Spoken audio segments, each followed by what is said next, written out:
That's something that our modern education is very often lost on people, the importance of embedding meaning in language, that poetry is difficult to understand because it teaches people how to meditate on meaning. And I will give you one example. My father once told me that it took him almost 50 years to understand one poem of Robert Frost. He had memorized it and meditated on it for that long. And during the last days of his life, he was discussing that poem. I'll give you one example. Some say the world will end in fire. Some say in ice. From what I've tasted of desire, I hold with those who favor fire. But if it had to perish twice, I think I know enough of hate to say that for destruction, ice is also great and would suffice.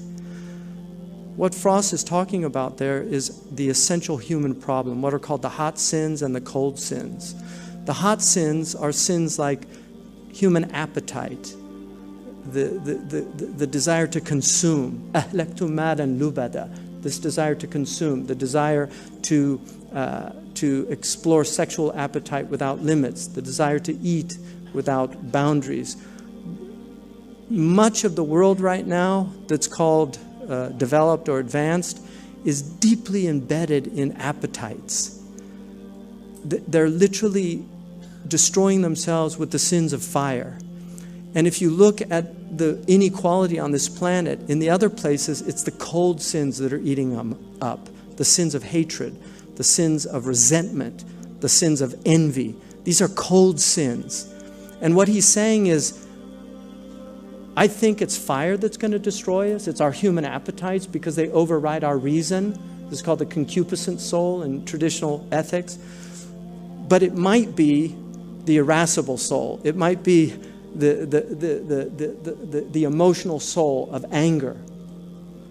But both of them suffice. Both of them will do the job. And the only thing that can override fire and ice in the human being is reason, is the actual intellect. And this is why every culture traditionally honored intellect. We now know Aboriginal peoples always had wise people that they recognized and deferred to. So even at the Aboriginal level, Orang Asli, these people understood the importance of wisdom, and their intelligence is not less than the intelligence of advanced people. We know that the idea Homo sapiens, sapiential beings of intelligence, that Aboriginal peoples in some ways, they can adopt and learn our advanced civilizations very quickly. And they've proven that in many places. But it's very difficult for an advanced civilized person to adapt to an Aboriginal condition. They will perish in those conditions. And so that's another aspect of our species, is that these people are very important. These people were natural conservationists. They conserved their water resources. I'll give you one example. I was in Mauritania. One of the students, our student housing was burlap sacks that were sewn together by the women, and then we took branches of trees and built what they called a haush. And this is how the students lived where I studied in the Sahara. Very poor people. But one of the Americans came to study there after me, and he went and he was trying to cut down a tree.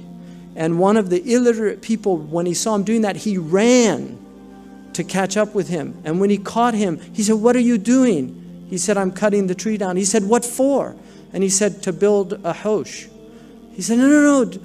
Take a branch from this tree and then go take a branch from that tree and take a branch from that tree. Don't take the whole tree. That man should be in the United Nations teaching them about environmentalism and how to preserve our natural resources, because this consumption and overconsumption, we have a crisis all over. In America, nobody thinks about tap water. They just let it run while they brush their teeth. Our Prophet said, conserve energy, conserve water, even if you're on a river, a flowing river. Be conservative in your use of water. وَلَوْ عَلَى نَهْرٍ جَارٍ. Why would he say that? They're living in the desert, and they would think, oh, it's because it's not abundant. But even when it's abundant, you shouldn't be wasteful. The Quran says, don't be wasteful.